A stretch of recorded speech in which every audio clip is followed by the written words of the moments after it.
তারাবির নামাজ না পড়লে কি গুনাহ হবে? অনেকেই বলেন তারাবি না পড়লে রোজা হয় না। তারাবি নামাজ এটা গুরুত্বপূর্ণ একটি সুন্নত আমল। রমাদান মাসে যদি কেউ তারাবির নামাজ পড়ে, নবী করিম সাল্লাল্লাহু আলাইহি ওয়াসাল্লাম বলেছেন, মান কামা রমাদানা ঈমানান ওয়া ইহতিসাবা গুফিরা লাহু মা তাকাদ্দামা মিন যামবি।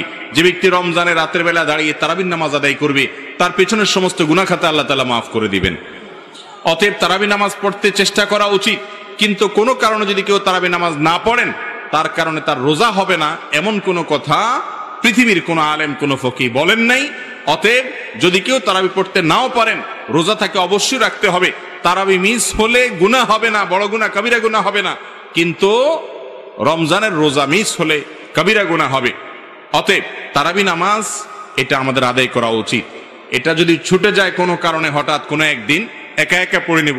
আর যদি অসুস্থতার কারণে শরীর খারাপ লাগে, পড়লামই না, একদিন মাত দিলাম হঠাৎ করে, তাহলে ইনশাআল্লাহ বড় কোনো গুনাহ হবে না বা গুনাহ হবে না।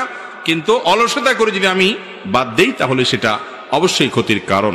এই পেশাব থেকে অপবিত্র থাকার কারণে বেশিরভাগ কবর আযাব হয়। পেশাব করার পর যদি পেশাব গায়ে বা জামা কাপড়ে লাগে, এরকম সন্দেহ হয়, তাহলে কি এরপরের ইবাদতগুলো জায়েজ হবে?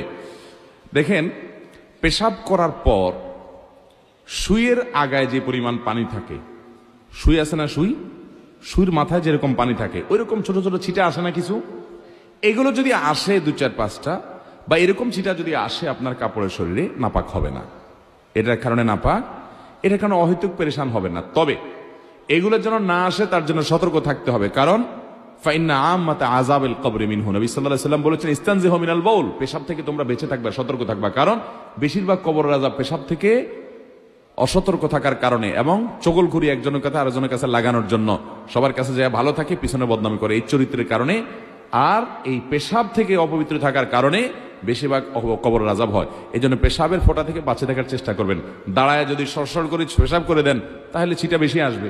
এই জন্য বসে বসে করবেন এবং উপযুক্ত জায়গায় করবেন। তারপরও যদি ছিটা চলে আসে, ওই যে সুইয়ের আগার পরিমাণ এরকম ছিটা আসলো 2টা 4টা 6টা, এতে কি হবে না, নাপাক হবে। সতর্ক স্বরূপ পায়ে আসছে, পাও ধুয়ে ফেললেন, শেষ। আর কাপড় লাগলে কাপড় নাপাক হবে না এত অল্প পেশাব লাগলে। কারণ এটা থেকে একেবারে এইরকম সুই পরিমাণও লাগবে না, এটা থেকে বাঁচা সম্ভব না, যার কারণে এটুকু মাফ। শুধু সেটা নয়, অনেক সময় দেখবেন টয়লেটে বসলে মাছি আসে, মাছি যে একবার ওই নাপাক জায়গায় বসে, আবার আপনার শরীরে এসে বসে, এর কারণেও শরীর বা কাপড় নাপাক হবে। কারণ ওই মাছির গায়ে বা তার পায়ে এত কম নাপাক লাগে যে ওইটা কোনো কাউন্ট করে গণনা করা কঠিন, যার কারণে সেটা মাফ। এটা লাগলে অসুবিধা হবে না। এর বাইরে যদি মনে করেন পেশাব অনেক বেশি লেগে গেছে, একেবারে 1 দেড়হাম পরিমাণ আরো বেশি লেগে গেছে, এরকম নিশ্চিত হন, তাহলে তো নাপাক হবেই। তাহলে যে জায়গা নাপাক হয়েছে ওই জায়গা ধুয়ে ফেললে আপনি নামাজ পড়তে পারবেন।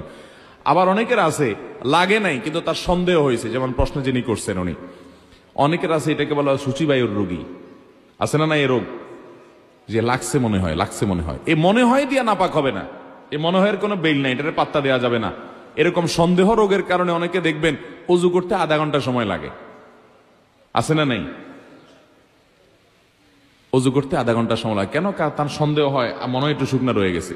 হাদিসে আসছে 3 বার ধুইতে, সে 30 বার ধোয়ার পরও তার সন্দেহ থাকে আরো। এটা সন্দেহের রোগী, এই সন্দেহকে পাত্তা দেওয়া যাবে। আপনি 3 বার ধুইবেন, ডলবেন, এরপরে যদি আপনার মনে বলে যে মনে হয় শুকনা রয়ে গেছে, ওরে বলবেন তুই দূর হ, আমি হাদিস অনুযায়ী 3 বার ধুইছি, অতএব আল্লাহর সাথে আমি বুঝুম, যা, কোনো টেনশন নেই। টেনশন করবেন না। এই অতিরিক্ত টেনশন করতে অনেকে ওযু করতে করতে নামাজ শেষ হয়ে যায়, জামাত শেষ হয়ে যায় 1 রাকাত 2 রাকাত, আছে না নাই? মুখে নিয়ত, এটা তো পড়া কোন নির্দেশ কোরআন হাদিসে নাই। আমি একবার এক ব্যক্তিকে দেখলাম নামাজের পাশে দাঁড়াইছে জামাতে, আমার পাশে আইসা, সে নাওয়াইতুয়ান পড়তে পড়তে এই অর্ধেক পড়ে আবার শুরু থেকে পড়ে, হয় নাই মনে হয় আবার পড়ে, এসব করতে করতে ইমাম বেচারা রুকুতে যায়, রুকুতে ওইটা দাঁড়াই হয়ে গেছে, আর সে নাওয়াইতুর মধ্যে পড়ে গেছে, যেটা পড়ারই কোনো নির্দেশ ইসলামে নাই। তো যাই হোক, কোন প্রকার সন্দেহের রোগকে গুরুত্ব দেওয়া যাবে। হ্যাঁ, আপনার প্রায় এরকম হয় না, হঠাৎ করে মনে হচ্ছে পেশা ভিজা এবং কাপড়টা মনে পড়ে গেছে, সন্দেহ হচ্ছে, তাহলে ওটাকে ধুয়ে ফেলান, বাস শেষ। আর ওই যে ছিটার মতো পড়ে, ওইটার কারণে নাপাক হবে না।